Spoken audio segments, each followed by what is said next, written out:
Om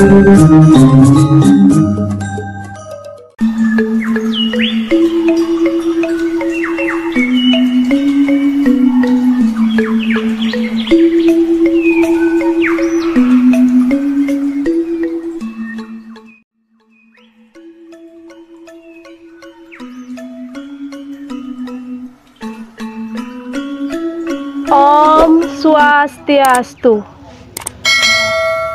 Umat Sudharma dimanapun berada, senang sekali saya Nimade Erna Sundari dapat memandu acara Taksu, Tutur Agama dan Kerukunan melalui Suluh Umat.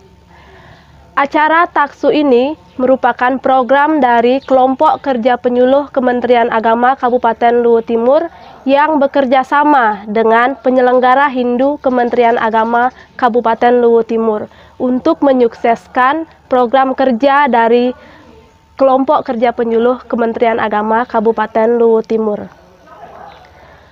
Pada kesempatan ini, kita akan mengangkat tema mengenai bunuh diri di dalam pandangan agama Hindu. Dan pada kesempatan ini pula telah hadir dua orang narasumber yang tentunya berasal dari Kelompok Kerja Penyuluh Kementerian Agama Kabupaten Luwu Timur. Baik, langsung saja kita berkenalan dengan kedua orang narasumber kita pada hari ini. Narasumber kita yang pertama adalah Ibu Tri Mulyati SE. Beliau bergabung di penyuluh sejak tahun 2020 dan pada saat ini beliau beralamat di Mahalona, Kabupaten Luwu Timur. Om Swastiastu, Ibu. Om Swastiastu. Punapi gatra, Ibu. Becik. Astungkara becik. Baik, narasumber kita yang kedua adalah Ibu Ida Ayumas Putri Andini SPD. Beliau bergabung di penyuluh sejak tahun 2021 dan beliau pada saat ini beralamat di Desa Kertoraharjo, Kabupaten Luwu Timur. Om Swastiastu, Ibu. Om Swastiastu. Punapi gatra, Ibu. Becik. Baik, umat Sudharma, jangan lupa like, komen, dan subscribe channel YouTube Saput Dharma agar kami bisa lebih semangat di dalam membuat video-video selanjutnya. Baik, seperti biasa, acara Taksu ini konsepnya adalah kita tanya jawab mengenai bagaimana pandangan agama Hindu tentang bunuh diri, bagaimana perjalanan roh seseorang yang meninggal karena bunuh diri. Karena umat Sudharma, seperti yang biasa kita lihat, banyak sekali umat kita yang memilih jalan bunuh diri untuk menyelesaikan permasalahannya. Bahkan dilakukan oleh orang dewasa, remaja, hingga anak-anak belasan tahun. Bahkan pula seperti kejadian tahun lalu, awal tahun 2020, umat kita yang berada di Luwu Timur melakukan aksi bunuh diri ini. Memang ini dilakukan karena berbagai macam kecenderungan atau berbagai macam masalah, mulai dari patah hati, sakit hati, hingga karena dibully. Caranya pun berbagai macam, mulai dari gantung diri, minum racun, dengan membakar diri, atau dengan lompat dari ketinggian, seperti itu. Jadi ini semua kita bisa cegah tentunya dengan cara meningkatkan serada dan bakti kita kepada Ida Sang Hyang Widi Wasa. Upaya yang dilakukan yaitu dengan menjalankan ajaran agama kita dengan baik, yaitu itulah sekarang yang akan kita bahas. Bagaimana kita melihat kasus ini di dalam pandangan agama Hindu. Baik, untuk mengefisiensikan waktu, langsung saja kita berbincang dengan kedua orang narasumber kita pada hari ini. Baik, yang pertama Ibu Tri, menurut Ibu, kenapa sih seseorang memilih jalan bunuh diri ini untuk mengakhiri hidupnya? Silahkan, Ibu. Baik, terima kasih kepada Ibu Made telah memberikan waktu kepada saya. Dalam dalam pandangan agama Hindu sendiri, bunuh diri itu dilakukan dengan banyak latar belakang, banyak yang melatar belakangi kejadian ini, seperti depresi, sakit hati seperti yang tadi sudah dibicarakan oleh Bu Made. Ada juga kelainan mental dan kelainan fisik, mungkin stres yang berlebihan, ada juga yang kondisi ekonominya tidak bagus. Mungkin hal-hal seperti itu yang membuat mereka mengalami stres yang berlebihan. Kenapa mereka bisa melakukan bunuh diri? Kemungkinan mereka tidak mendapat solusi atas ketidaknyamanan dalam hal yang melatar belakangi tersebut, seperti yang saya sebutkan tadi, depresi dan lain sebagainya. Sebenarnya menurut pandangan saya sendiri, bunuh diri ini adalah hal yang tidak bagus, atau mungkin lebih cenderung ke tindakan yang konyol. Kenapa saya bilang seperti itu? Karena ini merupakan tindakan yang tergesa-gesa tanpa ada pertimbangan sama sekali, dan adanya kegelapan yang meliputi mata batin dari orang yang melaksanakan bunuh diri itu sendiri. Jadi mungkin itu yang bisa saya jelaskan mengapa orang bisa melakukan bunuh diri. Itu adalah hal-hal yang melatar belakangi orang melakukan bunuh diri. Saya tambah sedikit lagi bahwa sebenarnya ini ada 3 kematian dalam agama Hindu. Yang pertama salapati, yang kedua ulapati, dan yang ketiga mati sekar. Nah, untuk bunuh diri sendiri termasuk dalam ulapati. Itulah makanya saya jelaskan seperti yang di awal tadi, hal-hal yang melatar belakangi orang melakukan ulah pati atau bunuh diri ini. Baik, menarik sekali, ternyata ada yang tergolong ke dalam ulah pati, salah pati, dan mati sekar seperti itu. Nah, bisa enggak dijelaskan lebih rinci seperti itu agar umat bisa paham di mana bedanya salah pati, ulah pati, mati sekar seperti itu? Mungkin Ibu Dayu bisa menjawab. Baik, terima kasih. Jadi Bapak Ibu umat Sudharma, berbicara mengenai kematian, tentunya setiap umat menginginkan kematian yang wajar. Namun karena ada beberapa sebab sehingga seseorang melakukan tindakan-tindakan untuk mengakhiri hidupnya. Nah, seperti yang tadi sudah dijelaskan oleh Bu Tri, bahwasanya kematian tersebut dapat digolongkan menjadi 3 bagian, yaitu kematian salah pati, kematian ngulah pati, dan mati sekar. Nah, kematian salah pati ini merupakan bentuk kematian yang tanpa disengaja oleh seseorang dan di luar kehendak orang tersebut. Contohnya seperti mati karena kecelakaan. Nah, kematian salah pati ini juga disebut sebagai kematian yang salah. Kenapa salah? Karena kematian tersebut tidak melewati proses apapun. Jadi seperti yang disebutkan dalam kitab Nibanda yang berbunyi, kematian seseorang atau kematian manusia hendaknya seperti kematian para Panca Pandawa, yang mana diawali dengan kematian Nakula dan Sadewa yang merupakan simbol daripada kaki kita, kemudian dilanjutkan dengan kematian Bima yang merupakan sumber daripada tenaga kita, dan diikuti dengan kematian Arjuna yang merupakan suhu tubuh dan sinar mata kita, dan yang terakhir yaitu kematian Dharma Wangsa, di mana roh sudah meninggalkan badan kasar atau tubuh kita ini. Nah, namun urutan-urutan kematian tersebut tidak terjadi apabila kematian tersebut dilakukan dengan sengaja maupun tidak disengaja. Kemudian yang kedua yaitu kematian ngulah pati. Ngulah pati ini merupakan kematian dengan cara kita sendiri, artinya kita mencari mati dengan sendiri. Contohnya seperti melakukan bunuh diri, baik itu gantung diri, minum racun, dan sebagainya. Jadi orang yang melakukan tindakan bunuh diri ini adalah orang yang pikirannya sudah sesat. Artinya orang ini suasana hati, suasana batin dan pikirannya itu sudah dipenuhi dengan kekalutan dan jalan buntu, sehingga orang tersebut melakukan perbuatan bunuh diri ini untuk menyelesaikan masalahnya. Seperti itu. Kemudian yang ketiga yaitu mati sekar. Nah, mati sekar ini merupakan kematian yang wajar, di mana seseorang yang melakukan atau yang mati sekar ini, dia telah melewati masa sakit dikarenakan telah menjalani atau melakukan proses seperti yang saya sebutkan tadi di dalam kitab Nibanda tersebut. Dan akan lebih baik lagi ketika dalam proses kematian tersebut kita masih ingat untuk melantunkan beberapa mantram di dalam hati kita.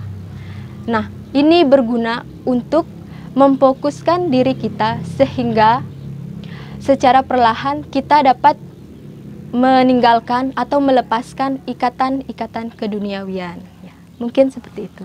Ya, jadi kematian karena bunuh diri ini tergolong ke dalam ngulah pati seperti itu karena atas kesengajaannya sendiri atau karena ulahnya sendiri seperti itu. Terus bagaimana nih pandangan Hindu di dalam tentang orang yang meninggal karena bunuh diri atau ulah pati tersebut? Mungkin Ibu bisa menjawab. Baik, kalau dalam pandangan agama Hindu sendiri, peristiwa bunuh diri ini bukan tanpa sebab. Dalam prosesi kehidupan umat Hindu di Bali, ada istilah ngewaca atau mencari rekam jejak kelahiran seseorang. Sebab Hindu sendiri mempercayai adanya reinkarnasi. Rekam jejak itu seperti file yang membawa manusia untuk bisa masuk ke dalam dunia ini. Dosa orang yang melakukan bunuh diri itu sebenarnya menurun atau menular kepada orang lain. Keluarga. Ya, seperti keluarga, seperti itu. Dalam Parasara Smriti disebutkan bahwa orang yang melakukan bunuh diri 60.000 tahun dia akan masuk dalam Suryaloka atau alam kegelapan. Iya, betul, alam kegelapan. Di sana dijelaskan bahwa orang yang melakukan bunuh diri, karma buruk atau pahala buruknya itu juga akan diterima oleh orang lain, seperti keluarga, seperti orang yang melakukan prosesi upacara pemakaman, bahkan pandita maupun pinanditanya juga mendapatkan karma buruk. Itulah perspektif bunuh diri dalam agama Hindu.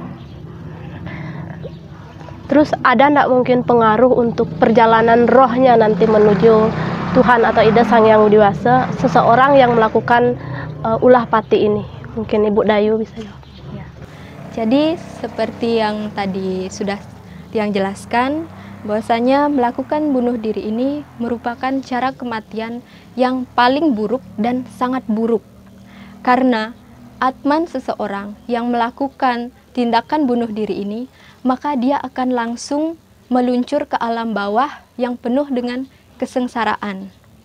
Jadi analoginya itu ibaratkan seperti yang awalnya hidup sebagai manusia, tinggal di rumah yang mewah dan nyaman, kemudian secara tiba-tiba langsung tidur di atas tumpukan sampah yang penuh dengan bau. Itu ketika roh kita sudah memasuki alam bawah. Nah, mengenai pengaruh roh yang melakukan tindakan bunuh diri ini setelah kematian, tentunya roh tersebut akan tinggal di alam Asuryaloka. Seperti yang dijelaskan dalam kitab Yajurveda, bahwasanya seorang yang melakukan tindakan bunuh diri, maka ia akan memasuki alam Asuryaloka yang penuh dengan kegelapan dan tidak ada cahaya sedikit pun. Jadi dia akan tinggal di sana selama berpuluh-puluh ribu tahun dan tidak akan menemukan jalan keluar. Seperti itu. Baik, jadi akibatnya itu selain juga perjalanan roh kepada Tuhan, juga berdampak kepada keluarga seperti yang dikatakan oleh Ibu Tri tadi, juga berdampak kepada lingkungan seperti itu. Berbicara tentang lingkungan, ini pernah saya dengar katanya kalau seseorang yang meninggal misalnya karena gantung diri di pohon, itu pohonnya ditebang. Terus seseorang misalnya bunuh diri di sebuah gedung, misalnya di rumah begitu, itu rumahnya itu dihancurkan. Apakah benar cara yang dilakukan itu seperti itu?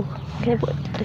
Ya, jadi sebenarnya pertanyaan ini masih juga hangat-hangatnya sering dibincangkan di masyarakat mengenai ketika ada seseorang yang melakukan tindakan bunuh diri, baik itu di kamar tidur, di kamar mandi, ataupun di suatu pohon, apakah semuanya itu harus dihancurkan? Tentu jawabannya tidak. Mengapa tidak? Karena di dalam ajaran agama Hindu, kita mengenal ada yang namanya upacara ngulapin. Jadi, ketika ada seseorang yang melakukan tindakan bunuh diri, katakanlah di kamar, nah, sebelum upacara dilaksanakannya, upacara pitrayatnya tersebut, kita dahului dengan upacara ngulapin. Nah, ngulapin tersebut dilakukan di beberapa tempat. Salah satunya yang pertama yaitu dilakukan di tempat kejadian seseorang melakukan perbuatan ngulah pati tersebut. Kemudian yang kedua, bisa juga dilakukan di perempatan atau pertigaan desa. Dan yang terakhir yaitu di Cangkem Setre. Jadi tujuan kita melakukan atau melaksanakan upacara ngulapin ini adalah untuk memanggil atau mengingatkan sang roh bahwa dia itu sudah mati. Kemudian tujuan yang kedua yaitu kita memohon ampun, mohon maaf kepada para dewa-dewi karena terjadi kesalahan yang disebabkan oleh kematian yang seperti itu. Dan yang ketiga, tujuannya adalah untuk berpamitan kepada betara-betari yang ada di Kayangan 3. Jadi, ketika ada orang yang bunuh diri di suatu pohon, gantung diri, jadi kita tidak perlu untuk melakukan penebangan maupun penghancuran bangunan. Semua itu sebenarnya adalah ulah dari pikiran manusia itu sendiri. Seperti yang tadi Bu Erna katakan, misalnya ada yang gantung diri di pohon. Nah, kemudian ketika kita lewat di pohon itu, tentu saja kita berpikir, oh di sini pernah ada orang gantung diri. Jadinya seolah-olah kita membawa pikiran kita itu untuk takut kepada pohon tersebut. Jadi seperti itu. Makanya banyak orang melakukan tindakan penebangan pohon tersebut agar tidak diingat-ingat. Seperti itu. Tapi sebenarnya kita tidak perlu untuk menebang pohon tersebut. Baik, jadi dapat saya simpulkan bahwa marilah kita saling mengingatkan untuk meningkatkan kesadaran kita untuk tidak melakukan hal-hal seperti bunuh diri ini. Karena terutama di dalam lontar prasara smerti yang dikatakan oleh narasumber kita tadi bahwa orang yang meninggal karena bunuh diri itu 60.000 tahun akan ada di dalam Asurya Loka atau alam kegelapan. Itu yang pertama. Yang kedua, karma buruk atau hasil dari karma seorang yang meninggal karena bunuh diri ini juga akan diterima oleh orang yang membantu di dalam prosesi upacaranya, seperti termasuk pandita maupun pinandita. Jadi selain kita membuat berdosa kepada diri kita, kita juga membuat orang lain ikut berdosa. Jadi umat Sudharma ini sebenarnya untuk mengingatkan kita semua agar tindakan seperti ini tidak kita lakukan. Karena sangat bersyukur sekali kita lahir sebagai manusia di dunia ini, karena seperti yang dikatakan di dalam salah satu kitab Sarasa Muscaya, salah satu slokanya berkata seperti ini. Apang iking dadi wong utama juga ya, nimitaning mangkana, wenang ya temulung awaknya saking sangsara. mekasadaneng suba karma hinganing kota maning dadi wong ike. Yang artinya menjelma menjadi manusia adalah sungguh-sungguh utama. Sebabnya demikian, karena ia dapat membebaskan dirinya dari keadaan sengsara dengan jalan berbuat baik. Itulah keutamaan menjelma menjadi manusia. Mari kita syukuri kesempatan ini, karena pada kesempatan selanjutnya belum tentu kita bisa menjelma menjadi manusia. Bisa saja menjadi hewan atau bisa saja menjadi tumbuh-tumbuhan. Jadi mari pergunakan kesempatan ini untuk kita berbuat baik untuk diri kita maupun kepada orang lain. Mari kita gunakan kesempatan ini untuk kita menebus dosa, bukan malah menambah dosa. Jadi sekian acara taksu kita pada hari ini. Terima kasih saya ucapkan kepada kedua orang narasumber saya pada hari ini yang sangat luar biasa sekali, Ibu Tri Mulyati SE dan Ibu Dayu. Terima kasih Bu sudah menyempatkan waktunya hadir pada hari ini. Terima kasih juga saya ucapkan kepada PHDI dan Ketua Adat Desa Taripa karena sudah menyediakan tempat yang sangat nyaman. Terima kasih juga kepada seluruh kru yang bertugas yang tidak dapat saya sebutkan satu persatu. Akhir kata, saya Nimade Erna Sundari beserta seluruh kru yang bertugas pamit undur diri.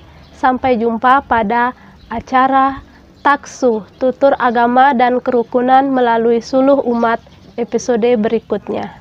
Om Santi Santi Santi Om.